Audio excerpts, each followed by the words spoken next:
우리 남한 같은 경우 북한도 그렇고 우리 교회에 뭡니까? 세속화라고 생각합니다. 세속화. 교회가 세속화되어 버리면 끝납니다. 이스라엘 백성들이 하나님께서 약속의 땅에 들어가게 할 때 하시는 말씀이 레위기 18장 1절에서 5절인데 제가 3절을 읽어볼게요. 이런 말씀합니다. 너희는 너희가 거주하던 애굽 땅의 풍속을 따르지 말며 내가 너희를 인도할 가나안 땅의 풍속과 규례도 행하지 말고 4절에 너희는 내 법도를 따르며 내 규례를 지켜 그대로 행하라. 나는 너희의 하나님 여호와이니라. 그 들어가서 풍속을 그들의 문화에 동화되지 말라는 겁니다. 따르지 말라는 겁니다. 왜요? 따르면 너희도 심판받는다. 망한다. 그 땅이 어떤 땅이었습니까? 우상숭배는 말할 거 없죠. 근데 뭐요?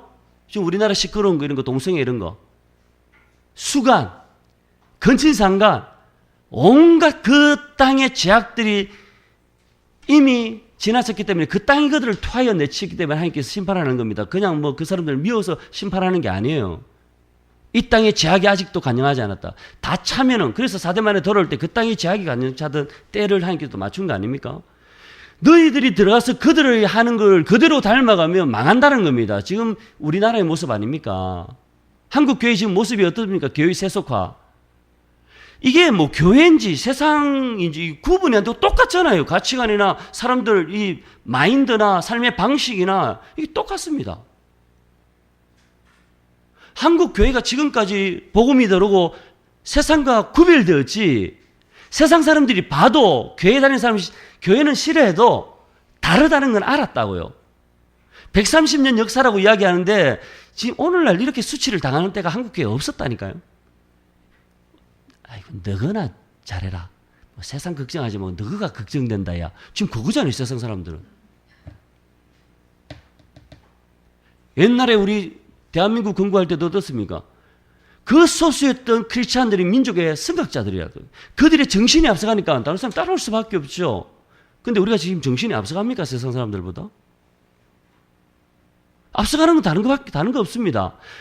성경적인 가치관으로 철저히 무장해서 성령의 인도를 받아서 말씀대로 지켜 행하는 거 이거 외에는 그래서 세상의 빛과 소금의 상황을 감당하는 거 아니고는 우리가 어떻게 세상을 이깁니까? 스펙을 따서 내가 무슨 뭐 실력이 좋아서 학벌이 외모가 좋고 뭐 권력을 내가 쟁취를 하면 대통령이 되었어요? 물질 숭배 사상이죠. 황금 숭배 사상. 여러분 잘 알다시피 이스라엘 백성들이 출애굽한 후에 어떤 일이 벌어집니까? 금송아지 숭배 사건이 아론과 그 백성들을 통해서 일어날 때 모세가 40일 동안 금식하고 하나님 앞에 있을 때 그거 기다리지 못하고 하게 되지 않습니까? 그게 황금 숭배 사상입니다. 이스라엘 백성들이 가나안에 들어가서도 계속적으로 이걸 답습했는데 그게 뭡니까? 바알이죠. 바알은 풍요의 신입니다. 이것은 뭐 계속해서 일어났던 그 일들이고 수문학 광장에서 포로 생활 70년 만에 돌아오고 난 다음에 대붕이 일어나잖아요. 그때 이후부터는 바알 숭배라는 게 다 사라집니다. 율법으로 돌아옵니다. 근데 그 전까지는 계속적으로 이 바알을 숭배했다고요. 물질 숭배 사상. 북한도 지금 장마당이 60, 70%인데 2003년도부터 이게 이제 시장이 생기면서 그 정부 당국으로부터 북한 정권으로부터 인정을 받아서 허가를 받고 하는 게 482개라고 전에 제가 한번 본 적이 있습니다. 500개 가까이 가시면 되는 거죠. 그러니까 미국이 강력한 제재를 가했는데 사실 장마당이 없었다면 북한은 무너졌습니다. 못 견디는 겁니다. 이미 시장경제 체제가 들어가 있고 그분들이 안타깝게도 이 만몬의 영향이 너무 크죠. 돈이 최고다는 그런 생각들이 그들에게 있다라는 거. 그게 너무 눈이 멀면 진짜 복음이 쉽지 않거든요. 이 북한이나 남한이나 함께 이 강력하게 이 황금 숭배 사상이 지금 가고 있다는 거 우리는 기억할 필요가 있다는 겁니다. 음란의 문제, 음행의 문제를 저는 적용을 시키고 싶습니다. 실제 우리나라에서 일어나는 제일 중요한 문제들입니다. 로렌 커닝 목사님도 그런 말씀을 하셨죠. 한국교회 목사 돈을 너무 좋아한다. 한국교회 목사 너무 음란하다. 그게 목사만 그렇습니까?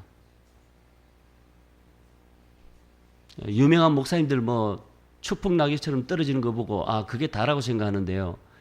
무명의 부목사들, 전도사들 제가 알고 있는 사람만 해도 많은 사람들이 그것 때문에 교회 여집사하고 바람나고 교회 대학생, 여학생하고 바람나고 이혼해달라는 온갖 그런 것들 저는 많이 들었습니다. 제가 그분들 정죄한다, 저는 그럴 생각 없습니다. 왜? 저 자신이 얼마든지 그렇게 무너질 수 있는 위험에 지금 노출되어 있는 시대를 살고 있다는 걸 알기 때문에 주님이 지켜주지 않으면 내 힘으로 나는 거룩하게 살아. 그렇지 않다는 거 저는 압니다. 악한 영이 보통 교활하고 악합니까? 얼마나 음란하고 얼마나 악한데요. 우리 힘으로 그걸 이길 수 있다라고 장담할 수가 없다라는 겁니다. 지금 그렇게 초풍장애처럼 떨어지고 있는데 전 세계 어디를 돌아봐도 서울과 동경만큼 타락한 도시가 없다 그러잖아요. 얼마나 음란하고 보이잖아요. 뭐 외국에 제가 그렇게 안 다녀봤지만 여기 외국 사람도 여기 들어오면 나중에 여기 닮아가서 옷이 바뀐다면요. 외모도 갑자기 치장하기 시작하고 외모지상주의. 야시시한 옷 입고 돌아다니면서 이 뭐 옷도 왜 그렇게 만드는지 참 이 디자인들 이게 좀 튜닝을 좀 해야 될 것 같은데요. 진짜 이거 참 보통 문제가 아닙니다. 이 음행 문제. 여러분 뭐 십몇 년 전부터 이미 지금이 아니고요. KBS 9시 뉴스 볼 때 그때 내가 너무 충격 먹었어요. 부산에 있을 때. 음란 사이트를 만들잖아요. 그걸 운영하는, 그게 방문해서 이용하는 사람 60, 70%가 뭐예요? 10대 초등학생 청소년들이었습니다. 저는 그때 너무 충격 먹어가지고요. 특히 큰 명인 제가 이렇게 저걸 어떻게 만들지 신기한데요. 그 아이들이 우리 아이들은 그런 거 안 볼 거다 아닙니다. 음란 지수가 우리나라가 1등인데 2등이 어딘지 압니까? 일본입니다. 일본이 2등인데 1등과 2등 차이가 어느 정도인지 압니까? 우리가 3.5배 많습니다. 음란 지수가. 매춘? 말할 거 없습니다.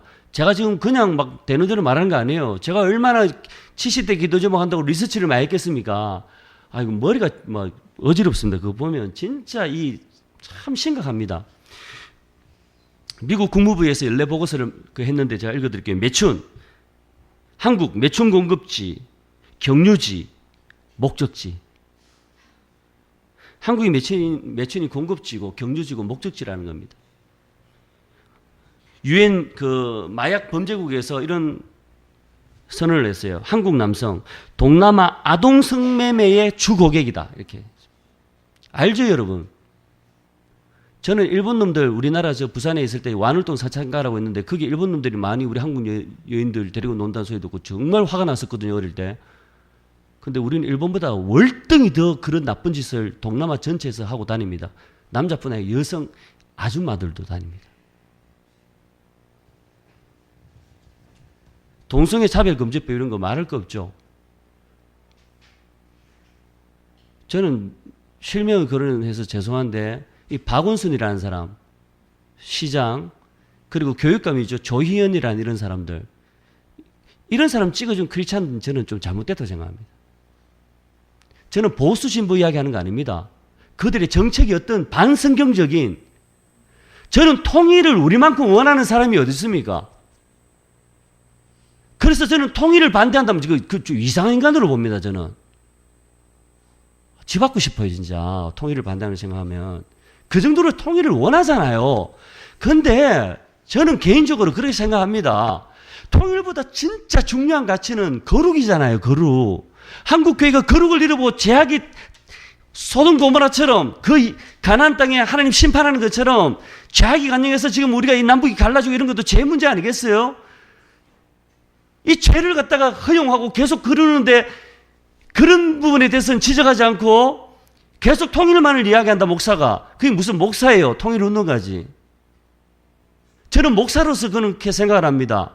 통일이 중요하지만 정말 한국 교회가 거룩하게 구별돼야 되지 않습니까? 교회가 교회가 되고 성도가 성도가 되고 세상과 달랐어. 그래서 하나님께서 이거는 선물로 통일을 주시는 거지. 우리가 이렇게 준비되지 않고 자꾸 제약을 범할 때 그게 심히 우려가 되는 거죠. 근데 지금 시장이고 뭐 구청장이고 뭐 교육감이고 뭐 앞으로 참 이게 걱정이 되는 학생 인권 조례안이니 뭐니 진보 보수니 싸움 치열하잖아요. 전 세계에서 이렇게 치열하게 다투는 나라 없을 겁니다. 제가 이 서울에 와서 보니까 여러 번 이야기했지만 이 진보 보수 싸움이 교회 안이 진짜 치열합니다. 저는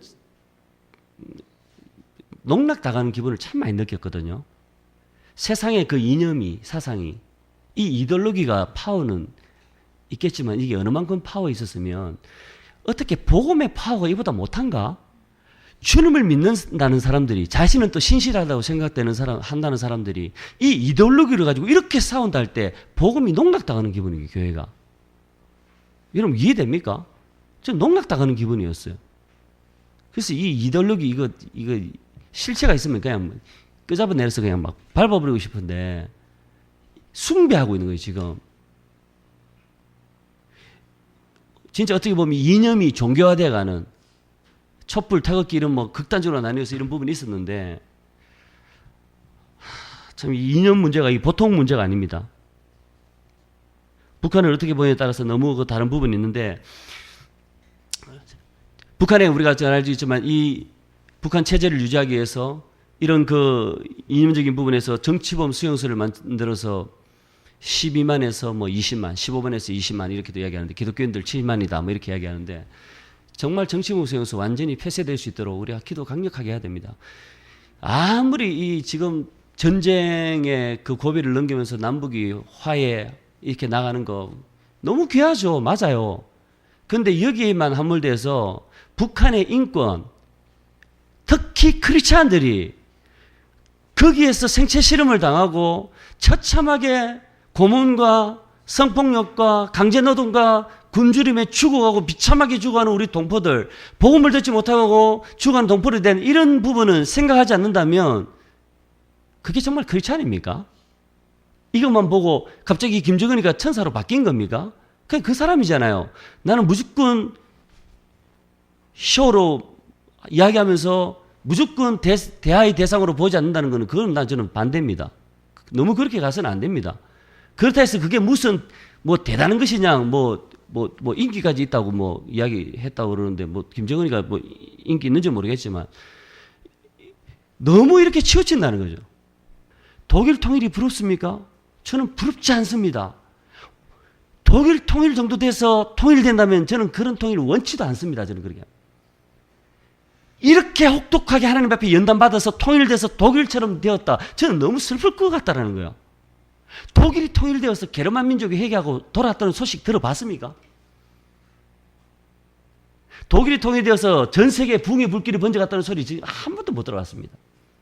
여러분, 한반도 통일이 되었는데 그저 경제적인 고 하나 통일됐다는 그것만, 저는 통일의 그날에 한민족이 회개하고 주님 앞에 돌아와야 되잖아요. 통일돼서 이 한민족이 회개하고 돌아올 뿐 아니라 온 열방 가운데 하나님께서 왕같은 제사장이 되어서 이 붕의 불길이 번져서 세계 선교를 마무리하는 그런 복음의 나라가 돼야 되지 않습니까?